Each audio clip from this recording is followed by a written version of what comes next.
Noong unang panahon, sa loob ng isang silid-aralan, may tatlong estudyanteng nagngangalang Judy, Jasmine at Ramia. Sila ay naatasan ng kanilang guro upang pag-aralan at basahin ang mga tinatawag na nursing theories.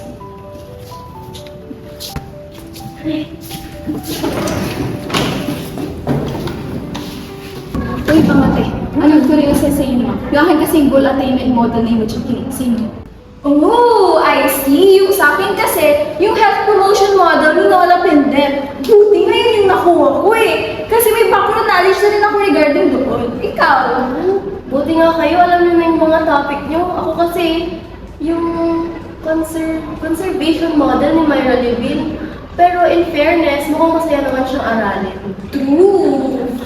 Ooh, interesting! At sa gitna ng kanilang pag-uusap, sila ay nagulanda dahil may nakita silang...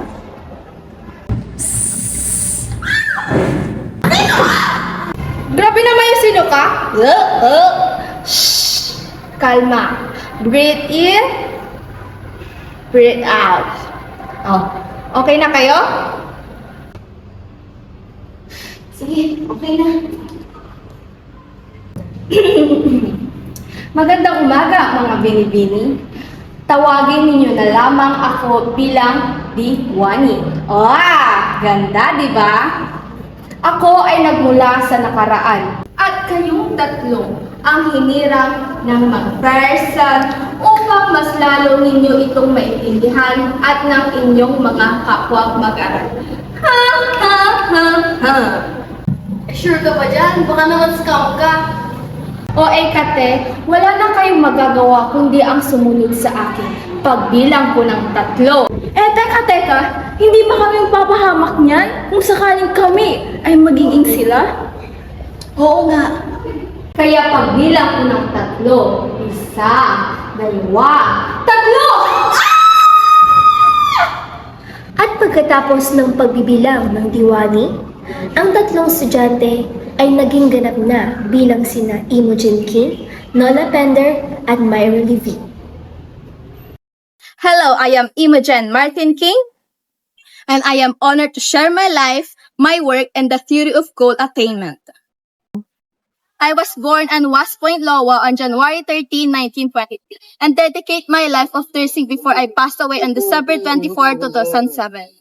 My career journey began with a nursing diploma in 1945 from St. John Hospital School of Nursing. I continue my education earning similar degrees, including a Bachelor of Science in Nursing and a Master of Science in Nursing, and a doctorate in education. I also received honorary doctorates and pursue postdoctoral studies. I received many recognition throughout my career, including the Jesse M. Scout Award in 1996 and induction into the American Nurses Association Hall of Fame in 2004. In 2005, the American Academy of Nursing named me as a living legend. Was shaped by a several influences. First, I recognized the problem of the lack of professional nursing language, limited concept development, and unclear nursing phenomena. Second, I was influenced by the conceptual framework of Howland and McDowell. And third, I was guided by the philosophical position of general system theory introduced by von Vertalampe, which emphasized studying complexity as a whole system. Now let me share with you my theory. In the 1960s, I introduced the theory of goal attainment, as the name suggested. In this theory focused on achieving life goals. I believe that nursing is a partnership where the nurse and the patient work together. They communicate, set goals, and take action to achieve those goals. And I identify 4 major factors that affect attainment of goals. This is roles, stress, space, and time. For me, the goal of nursing is to help patients maintain health so they can function in their individual roles. Nursing therefore involves promoting, maintaining, and restoring health and caring for the sick, injured, and dying. The nurse's role is to interpret information, plan, implement, and evaluate nursing care. And I also define the nursing meta-paradigm. This is person, health, environment, and nursing. The person is a social being with the 3 needs: the need for health information, the need for care to prevent illness, and the need for the for care with unable to help themselves. Health involved life experience, particularly how patients adjust to stressors in their internal and external environment by using available resources. The environment is the background for human interaction. It includes both the internal environment, which transport energy to help people adapt, and the external environment, which include formal and informal organization. Nursing is a process of action, reaction, and interaction, where the nurse and patient share information, goals, problems, and explores ways to achieve those goals. I also explained that my theory includes the three interacting systems. This is personal, interpersonal, and social. The personal system emphasized that effective interaction between nurses and patient requires an accurate understanding of each other. Without this goal, attainment is not possible. The interpersonal system refers to interaction between people, two as a dyad and three as a triad, and four or more as a group. Communication, whatever verbal or nonverbal, is essential in this relationship. The social system involved larger groups, such as organization, communities, and societies. Nurses must interact with patients, colleges, superiors, and societies at largest in order to achieve common goals. In summaries, my theory of goal attainment emphasizes that nursing is not just about caring for patient. It is about forming partnership, and nurses and patient must work together, share information, set goals, and take action to achieve health and wellness. I believe that through communication, respect, and collaboration, nursing can theory make a different people's life. The 10 concept of personal and interpersonal system. We have a human interaction, perception, communication, role, stress, time, space, growth, development, and transaction. So let's move on to the Imogen King theory of goal attainment, the process of interaction. Sa nurse, meron tayong perception and judgment. Sa client naman, meron tayong judgment and perception.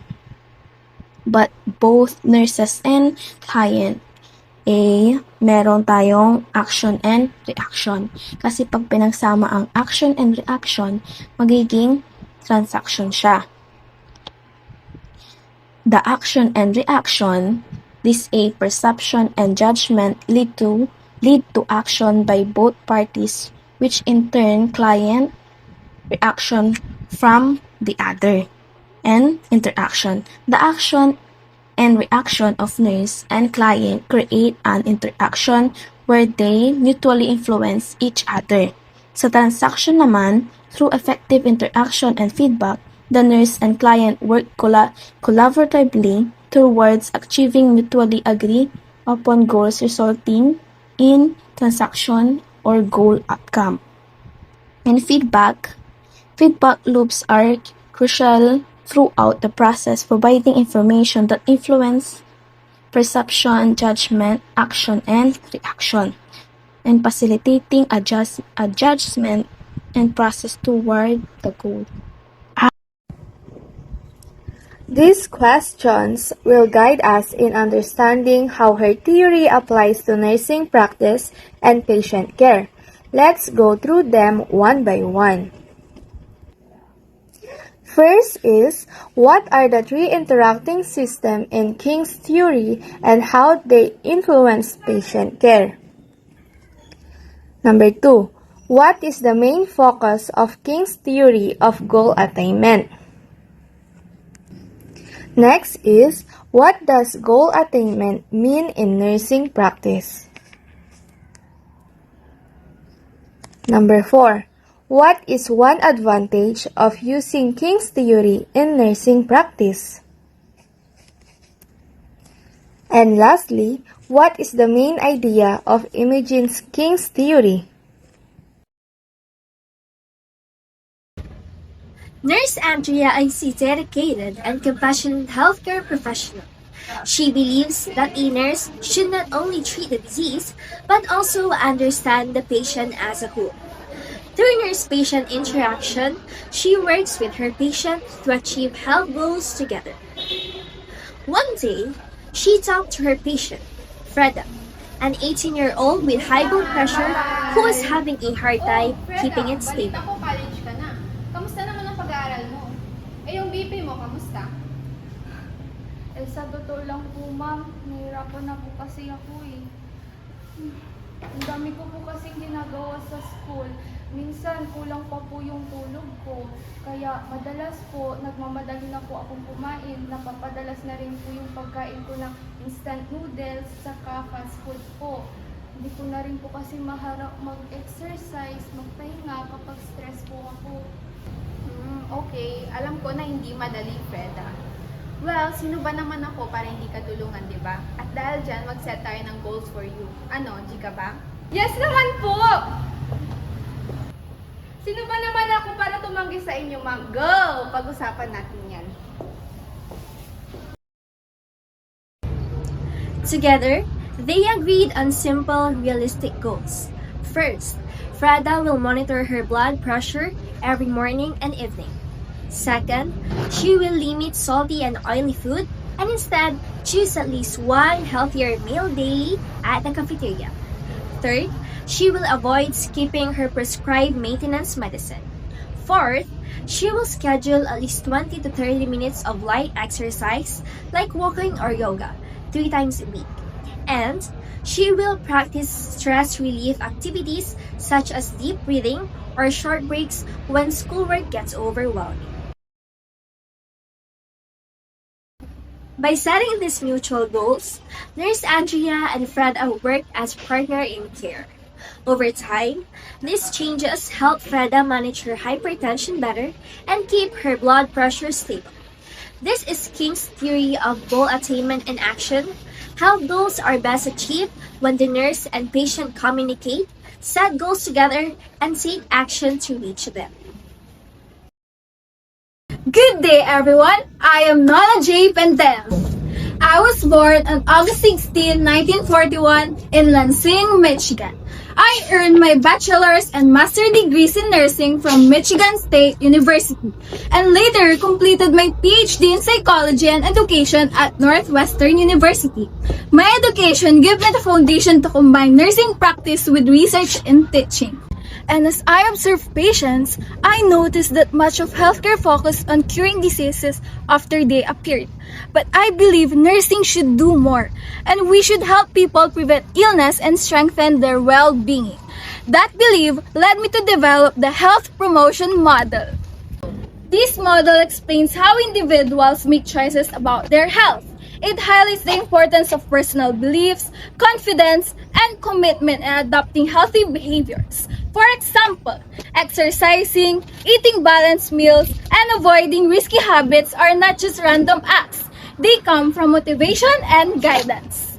And through this model, I wanted nurses to see themselves not only as caregivers, but also encouraging people to take care for themselves. We can shift healthcare from simply treating sickness to truly promoting wellness. Let's now move forward to the core beliefs of my health promotion model. These are the guiding ideas that shape how people achieve wellness. First is belief.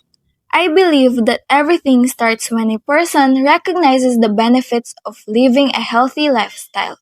For example, someone may realize that eating vegetables and fruits daily can make them stronger and less prone to illness.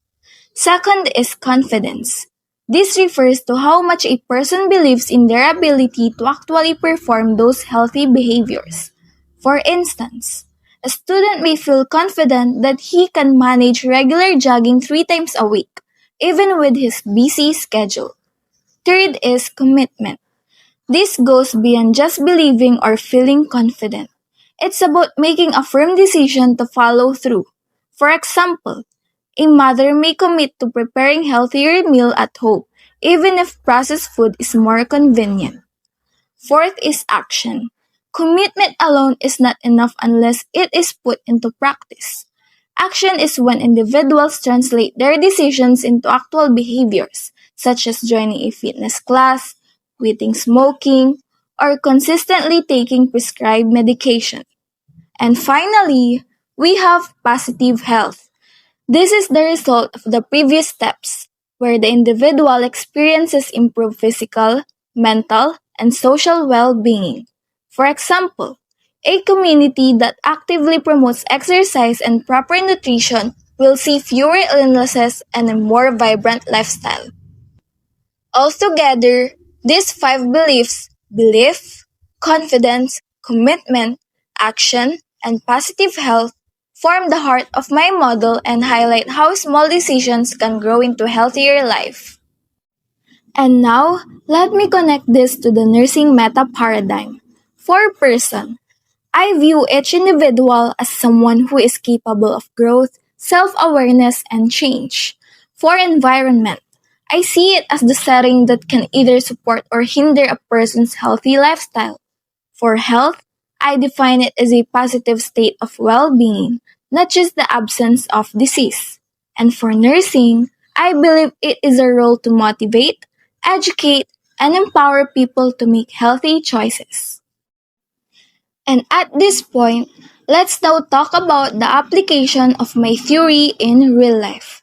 On the individual level, my model helps nurses guide people to make healthier choices.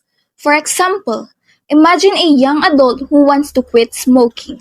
By focusing on his confidence, the benefits of quitting, and his commitment, the nurse can support him toward success.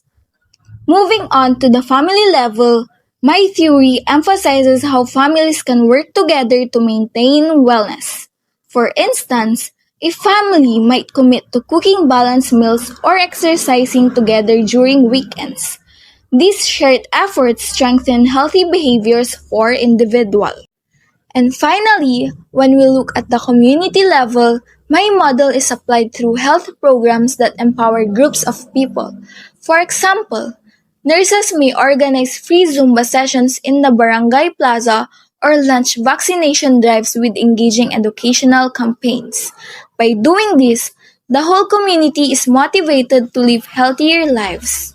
In summary, whether it's for an individual, family, or a whole community, the health promotion model highlights the health not just a personal choice but a shared responsibility. And now, let's find out what you've learned. Try answering the following question. Number 1. What is the goal of Pender's model? Number 2. How can nurses use the model? Number 3. What example of healthy behavior you practice? Number 4. Why is confidence important? And lastly, number 5 is, how can the community apply the model? Inside the lively class of Section C, Miss Freda stands in front of her students. Once a nurse at the bedside, she now brings her knowledge into teaching. Today, her lesson centers on Nola Pender's health promotion model. Good morning, class!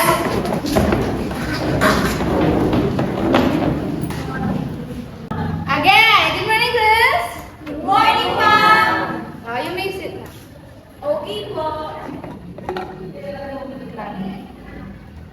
So for today, class, we will talk about something very important in nursing, okay?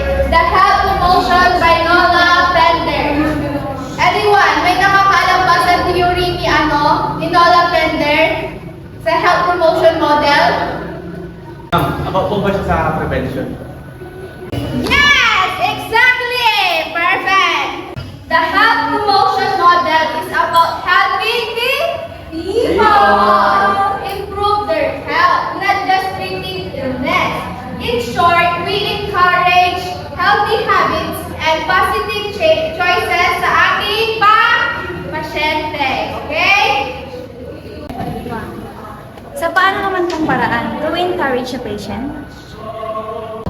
Okay, thank you, Kathleen. For example, imbis na hintayin natin magkasakit yung tao because of poor diet, we guide them to eat balanced meals, exercise regularly, and manage stress. Sabi nga ni Lola Mendel, people should be motivated to their highest level of well-being. Tama! Palakpakan natin si Jessie. Okay, calm down. So, if you are a nurse, kunwari, kayo yung nurse ha, it's not just about your job to treat a patient illness. You're also an educator who gives inspiration to others. Yes, okay? Yes. Yes, Andrea? Ma'am, so parang teacher din ang nurse? Exactly! Kaya nandito ako ngayon as your teacher because teaching is the continuum of caring.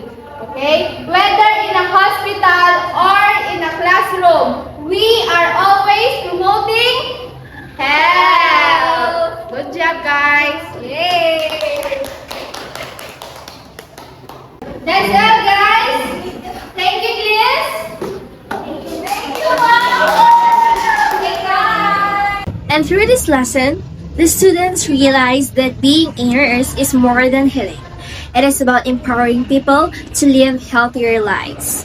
Just as Miss Freda has shifted to nurse to teacher, she proves that the health promotion model lives not only in hospital, but also in every conversation about wellness. This is Spender's health promotion model in action. People can actively shape their own health by building confidence, valuing the benefits of healthy choices, and using support from the environment to achieve lasting well-being. Good day, everyone. Thank you for being here. I am Myra Estrin David, and today I am going to walk you through a foundational theory that has been my life's work, the conservation model. To understand my theory, you must first understand me. I was born in Chicago in 1920, and my journey into nursing was shaped by my own experiences. My interest was first sparked by helping to care for my father, who was frequently ill with gastrointestinal problems. I saw firsthand the difference that compassionate, attentive care could make.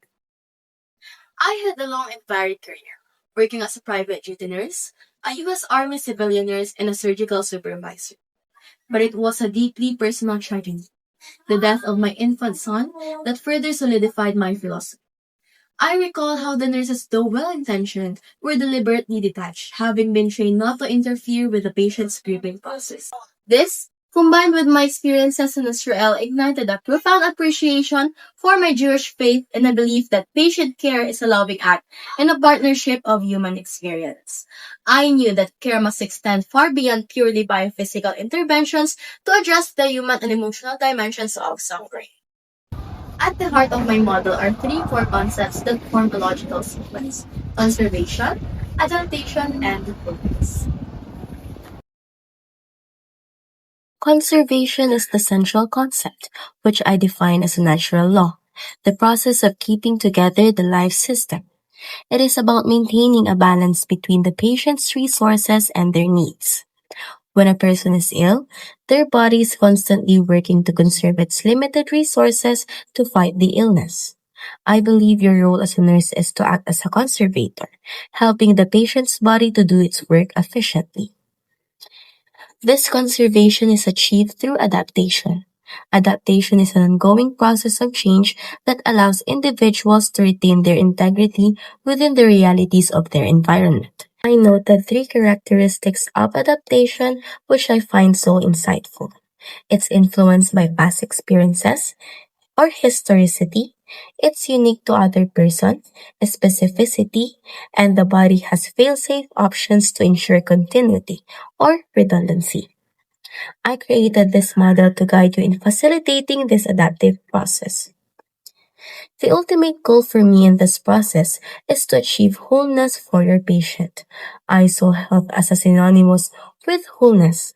which is a state where all parts of a person, physical, personal, and social, function as a unified whole. By conserving a patient's resources and facilitating their adaptation, you are helping them restore the state of wholeness. I believe my model gives us a unique lens through which to view the four core concepts of the nursing meta paradigm.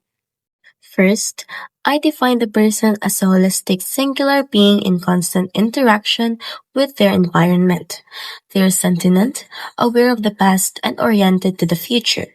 This was my way of moving us away from seeing the patient as merely a collection of symptoms and toward seeing them as a unique individual with their own experiences and identity. Next, I find my concept of the environment to be particularly nuanced. It's not just internal and external. The external environment has three distinct levels. First, the perceptual environment, which is what we perceive with our five senses, things like sound, light, and touch. Second is the operational environment, which are the things that physically affect us but we can perceive directly, like microorganisms or radiation. And finally, the conceptual environment, which includes our cultural, historical, and spiritual beliefs. I feel that this is a critical component that mandates a nurse to consider a patient's values and beliefs in their care. I view health not merely as the absence of disease, but as a dynamic state of wholeness and integrity that is achieved through successful adaptation. I believe the core of my practice-oriented theory is the four principles of conservation, which I stated do not operate singly and in isolation from each other. First is the conservation of energy. This is about balancing a patient's energy input with their output. When a patient is ill, their body expends a lot of energy on healing. Your role is to help conserve this energy by ensuring the patient gets enough rest, proper nutrition, and pain management to prevent unnecessary fatigue. Second, the conservation of structural integrity. This principle focuses on maintaining or restoring the body's physical structure to prevent breakdown and promote healing. This is perhaps the most direct aspect of nursing and includes things like meticulous wound care, repositioning to prevent bed sores, and assisting with range of motion exercises. Third is the conservation of personal integrity. This is about preserving the patient's sense of identity, self-worth, and dignity. Your role as a nurse is to protect the patient's privacy, listen to their concerns, and allow them to make choices about their care whenever possible. This helps them maintain their unique identity in the face of illness. Last and fourth, conservation of social integrity. This principle recognizes that a person is a social being with roles in their family, community, and culture. You help the patient maintain these connections by involving their family in care, respecting their cultural beliefs, and facilitating communication with their loved ones. In conclusion, I believe the conservation model is far more than just historical theory. It is a timeless framework for compassionate and effective nursing practice. Its emphasis on holism, individualized patient care, and the nurse as a partner in patient's journey remains incredibly relevant in today's healthcare environment. It is my hope that it will remind you that your role extends beyond treating a disease to helping a person adapt, reclaim their wholeness, and preserve their identity, dignity, and social connections. I find the model remains a highly relevant and essential framework for any nurse seeking to provide dignified and effective care. Now, let's take a moment to reflect on what you've learned. Number 1. How does the conservation model differ from a purely medical procedural approach to care? Number 2. Can you provide a clinical example of a perceptual, operational, or conceptual environment challenge not discussed in my presentation? Number 3. Imagine a patient with a severe burn. How would you apply all four of the conservation principle in their initial care. Number 4. The theory has been noted to have a limitation in health promotion. How might a modern nurse adapt or supplement the model to address this gap? And lastly, number 5. Based on the case of Mr. D, what is the single most important insight a nurse gains by using the theory, and why is it so crucial? In the school gym, students are busy practicing their dance routine for the upcoming school event. And among them, Yesha takes the lead, not only guiding the dancers, but also helping organize the entire program. And during the rehearsal, Yesha suddenly has an asthma attack. She sits on chair, gasping for breath. Formation, guys! Ayusin nyo.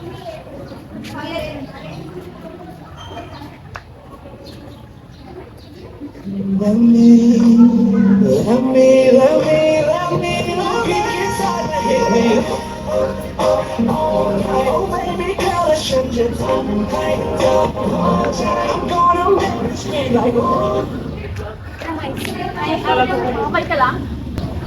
Yasha, okay ka lang? Ano nangyari? Na-asma ata ako. Tara, sama niyo ako sa... O sige, tara, dali. Jeff, yun ikaw na bahala dito. Sige, ako na bahala. Tara. Another school clinic, Nurse Judy quickly assists Yesha, calming her down, helping sit upright, and guiding her with the inhaler. And after a few minutes, Yesha feels better. Ano na sige kay Ika? Inaasma ko kasi ako, Nes.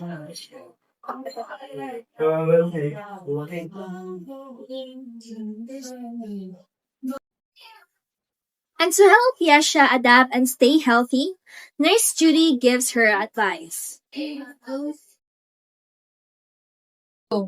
What you need to do ay schedule mo ng maayos ang activities mo. For example, during rehearsal, conserve your energy, ha? At saka, nagtanggal ng inhaler mo. At saka, remember, health first, okay? Tapos during, rehearsal, siguro mo malinis at maliwalas ang event para hindi ma-trigger ang asthma mo, okay? Salamat. After their talk, Yesha feels reassured and more confident. She promises Nurse Judy that she will take care of herself and follow the advice. And by conserving her energy, protecting her health, and working with her team, she proves that she can lead and dance despite her condition. This is Levine's conservation model in action, helping patients adapt while maintaining balance and wholeness. Hanga-hanga na atin nang nalaman ang iba't ibang teorya sa pamamagitan ng mga taong gumanap at nagbigay sa atin ng aral. Now ay may napulot kayong bagong kaalaman na tiyak na makakatulong sa bawat isa. At dyan na nagtatapos ang istoryang ito. Hanggang sa muli, paalam!